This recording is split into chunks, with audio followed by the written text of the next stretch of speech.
फिर हमने देखा था तो दिस फोर्स जो रिपेल फोर्स है ना वही आपका क्या कहलाता है, इलेक्ट्रिक फोर्स कहलाता है। फिर हम देखते हैं वी, और अट्रैक्शन वाला तो अलग होगा, अट्रैक्शन फोर्स नहीं होगा, रिपेल फोर्स जो है ना आपका वही आपका क्या होगा, कौन सा होगा, इलेक्ट्रिक फोर्स होगा। We observe that electric force is very large. देखो मैंने बताया था जब हमने लास्ट ईयर 11th में कंसिडर करा था हमने nuclear force, gravitational force, electric force, इनके बारे में फर्स्ट चैप्टर में डिटेल से डिस्कशन करा था। तो हमने क्या देखा था, ग्रेविटेशनल फोर्स बहुत ही वीक होता है, ठीक है। तो यहाँ हम देखेंगे electric force is very large compare to the gravitational force, ठीक है। ग्रेविटेशनल फोर्स के कंपैरिजन में जो आपका इलेक्ट्रिक चार्ज फोर्स होता है वो बहुत लार्ज होता है। The electron must have some additional property, जो इलेक्ट्रॉन्स के बीच में अपने चार्जेस के द्वारा जो रिपेल से अट्रैक्शन हो रहा है वो क्या होता है, the electron must have some additional property other than their mass. Mass के अलावा उनमें कुछ अदर प्रॉपर्टी होती है which is responsible for the electric force, जो इलेक्ट्रिक फोर्स के लिए रेस्पॉन्सिबल है, ठीक है। This additional property of electron which gives rise to electric force between two electrons is called electric charge, ठीक है। जो additional property of electrons which gives rise to दो ऑब्जेक्ट के बीच में इलेक्ट्रिक फोर्स जनरेट करने के लिए, उसी को क्या बोलते हैं, हम इलेक्ट्रिक चार्ज बोलते हैं। Charges are responsible for the electric force. अब देखो हमने क्या बताया, इलेक्ट्रिक चार्ज बताया।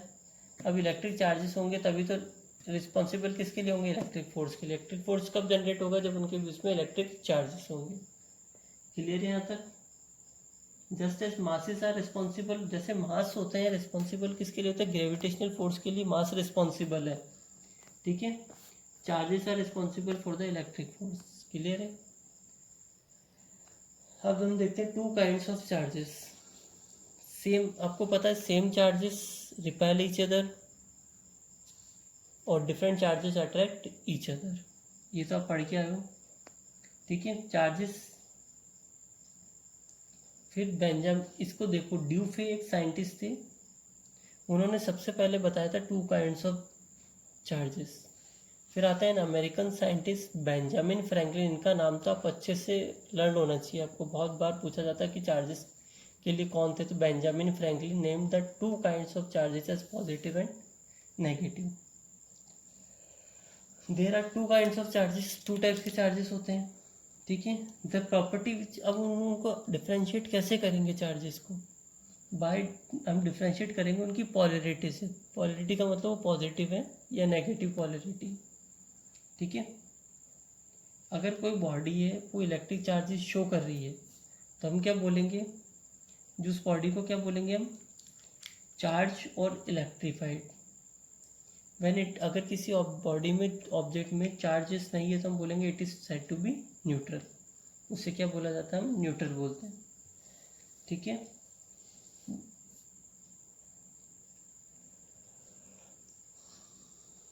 अब जैसे आपने क्या करा, दो ऑब्जेक्ट लिए है ना, ये आपका फर्स्ट ऑब्जेक्ट है, ये आपका सेकंड ऑब्जेक्ट है, ठीक है। आपने इन दोनों को क्या करा, रब करा, ठीक है। तो रब करने से, जो रब करने के टच में जो सरफेस आएगी ना, बस उन्हीं पे चार्जेस आएगा, इस चीज़ का ध्यान रखना, ठीक है। Not that only rubbed area of non conducting body gets charge and this charge does not move to other parts of the body, ठीक है। अभी मान लो आपने एक पार्ट लिया और ये क्यों लिया, इन दोनों को रब करो तो ये चार्ज यहाँ पर नहीं जाएगा और यहाँ पर नहीं जाएगा, सिर्फ इसी बाउंड्री में रहेगा, ठीक है। द चार्ज इज स्टैटिक और रब्ड पोर्शन ओनली, इसी को क्या बोला जाता है, स्टैटिक चार्जेस बोला जाता है। क्लियर है यहाँ तक। अब हम बात करेंगे, ऐसा यूनिट ऑफ चार्ज क्या होती है, कूलॉम होती है, ठीक है। और नेक्स्ट हम बात करते हैं कंडक्टर्स, इंसुलेटर। देखो तीन चीज होती है, कंडक्टर्स, सेमीकंडक्टर और इंसुलेटर्स, ठीक है। कंडक्टर में आपको पहले बता देता हूँ, होता क्या इनके बीच में, से एक्सप्लेन करता हूँ ना। ये होता है आपके पास कंडक्टर्स, फिर आते हैं सेमीकंडक्टर, फिर क्या आते हैं इंसुलेटर। इंसुलेटर से इससे कुछ भी करंट ही पास नहीं होगा, ठीक है। ये आपकी मतलब न्यूट्रल डिवाइस हो गई। ये ऐसी डिवाइस होगी जिसमें आप कुछ टेम्परेचर या कुछ भी चार्जेस का मतलब कुछ इसको इनबैलेंस करके आप इसको करोगे तो ये क्या हो जाएंगी, कंडक्टर की तरह बिहेव करने, ठीक है। होता है इनमें, ये इनमें और इसमें ज़्यादा कोई डिफरेंस नहीं है। कंडक्टर तो आपको पता है जिससे फुल इलेक्ट्रिसिटी जनरेट हो रही है, फुल मतलब विदाउट एनी बाउंडेशन, ठीक है। सेमीकंडक्टर्स इन दोनों के मिड में काम करता है, तो ये कंडक्टर की तरह भी बिहेव कर सकता है और इंसुलेटर की, एज ए इंसुलेटर और एज ए कंडक्टर दोनों ही बिहेव कर सकते हैं, ठीक है। अब हम बात करते हैं कंडक्टर्स की। Most of the substances in nature are divided into two categories, namely conductors and insulator. या तो चार्जेस फ्लो होगा या नहीं होगा, बस दो ही बात होगी, ठीक है। या तो चार्जेस फ्लो होंगे या नहीं होंगे, ठीक है। Conduct a substance which can be use to conduct electric charge from one end to the other is called a conductor. एक सब्सटेंस लिया हमने which can be use to conduct, जो कंडक्ट कर सकता है, इलेक्ट्रिक चार्जेस को ले जाने का काम कर सकता है from one place to another place, ठीक है। इस कॉल्ड अ कंडक्टर, उसी को क्या बोला जाता है, कंडक्टर बोला जाता है। क्लियर आता है। आपको पता है silver is one of the best conductors, कभी भी ध्यान रखना, सिल्वर सबसे बेस्ट कंडक्टर होता है इलेक्ट्रिसिटी जनरेट करने का। पहले के टाइम में जो वायर्स होते थे वो सिल्वर के ही बने होते थे, ठीक है। बट आज के टाइम में तो सिल्वर के वायर बना रहे तो लोग चोरी करके ले जाएंगे घर की इलेक्ट्रिसिटी को काट के। तो अब फिर सिल्वर की बात करते हैं। तो अब हम देखते हैं कि जैसे आपकी पेंसिल होती है, पेंसिल में जो ग्रेफाइट होता है ना, अगर उसके ऊपर वुड रैप है ना तब तो वो न्यूट्रल होगा। अगर आप सिंपल ग्रेफाइट की बात करें तो आपकी लीड पेंसिल की, वो भी क्या करता है आपके पास, वो भी एज अ कंडक्टर बिहेव करता है। In metallic conductors there are very large number of free electrons. अब आपने बात ही क्या करी कंडक्टर्स की, तो कंडक्टर्स क्या होते हैं, जिनसे इलेक्ट्रिसिटी या करंट फ्लो होगा। करंट कब फ्लो होगा, जब मोर देन फ्री इलेक्ट्रॉन्स होंगे। वही लिखा है इसने, in metallic conductors there are very large number of free electrons which acts as carriers of charges. अब जो फ्री, मैंने आपको पहले इस चैप्टर से पहले बताया था कैरियर्स क्या होते हैं, जो ले जाने का, करंट को ले जाने का काम करते हैं। तो यहाँ पे करंट को ले जाने का काम कौन कर रहा है, फ्री इलेक्ट्रॉन्स, ठीक है। Which carries of a charge, तो इलेक्ट्रॉन्स क्या होते हैं, कैरियर्स होते हैं चार्जेस को ले जाने के। ऐसे बहुत से एग्जांपल्स आप पढ़ोगे तो हर एक चीज़ में आपको कैरियर्स पता चल जाएंगे कि भाई किसके थ्रू आपको करंट फ्लो हो रही है। In fact in a metal the outer electrons part away from their atoms. कोई भी एक मेटल है, अपने अंदर न्यूक्लियस होता है, न्यूक्लियस से काफ़ी दूर उसका क्या होता है, एटम्स, एटम से बहुत दूर होता है outer electrons, and are free to roam about in the body of the metal, ठीक है।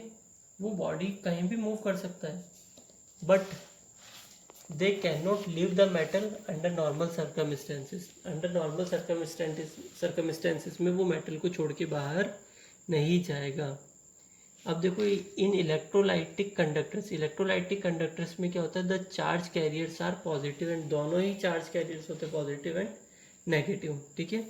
इन मेटल में जैसे मैंने आपको बताया, आपने सिंपली एक न्यूक्लियस ले लिया, ठीक है, इसमें न्यूट्रॉन और प्रोटॉन हो गए, आपका एक आउटर मोस्ट का इलेक्ट्रॉन है, ठीक है। ये क्या करेगा, ये इसमें मूवमेंट जरूर करेगा, बट इस शेल को नॉर्मल कंडीशन में मूवमेंट करके नहीं जाएगा जब तक इसको परमिशन नहीं हो अदर दूसरे मेटल से अट्रैक्ट या इससे बाउंडिंग करने की, तब तक ये इसी में मूवमेंट करेगा। क्लियर है तक इंसुलेटर्स के लिए। और कंडक्टर्स क्या होते हैं, आपके जो सॉल्टी वाटर्स होते हैं ये भी कंडक्टर्स की तरह बिहेव करते हैं, ठीक है। सॉल्टी वाटर्स हो गए आपके पास, और कौन से हो सकते हैं, सॉल्ट सॉल्यूशन जो होंगे ना, एसिड्स होंगे, एल्कलीज होंगे, ये लिक्विड कंडक्टर्स कहलाते हैं, ठीक है। जैसे इलेक्ट्रोलाइटिक कंडक्टर्स से मेटल कंडक्टर्स हो गए, और लिक्विड कंडक्टर्स कौन कौन से होंगे, सॉल्ट सॉल्यूशन, एसिड, एल्कली, ठीक है। नेक्स्ट हम देखेंगे इंसुलेटर। नेक्स्ट है आपके पास इंसुलेटर्स। अब बात करी कंडक्टर्स की तो उसका अपोजिट क्या होगा, insulators. The insulators are the materials which can not conduct electricity, वो इलेक्ट्रिसिटी कंडक्ट नहीं करते हैं। They are poor conductors of electricity, वो पुअर कंडक्टर्स होते हैं इलेक्ट्रिसिटी के, ठीक है। Like example glass and rubber, wood भी हो सकता है आपका, ठीक है। In fact in an insulator each electron is attach और bound to a particular atom and is not free to move in the body of the insulator. मतलब इसका कहना चाह रहा है जो ईच इलेक्ट्रॉन होता है वो अटैच्ड और बाउंड होता है दूसरे से, मतलब फ्री रहेगा ही नहीं। जैसे इसमें एक इलेक्ट्रॉन फ्री हो गया तो इसमें क्या होगा, जैसे मान लो इस शेल का कोई इलेक्ट्रॉन है, इसी शेल के किसी अदर इलेक्ट्रॉन के साथ पेयर बना के रहेंगे, ठीक है। तो ये फ्री नहीं रहते, जब फ्री नहीं रहते हैं तो इलेक्ट्रॉन्स बचे ही नहीं, जब इलेक्ट्रॉन्स ही नहीं बचे तो करंट या चार्जेस कैसे मूवमेंट करेंगे, तो इट इज़ कॉल्ड इंसुलेटर। ठीक है, यहाँ तक कि आपका टॉपिक खत्म हो गया इंसुलेटर एंड किसका, कंडक्टर्स का।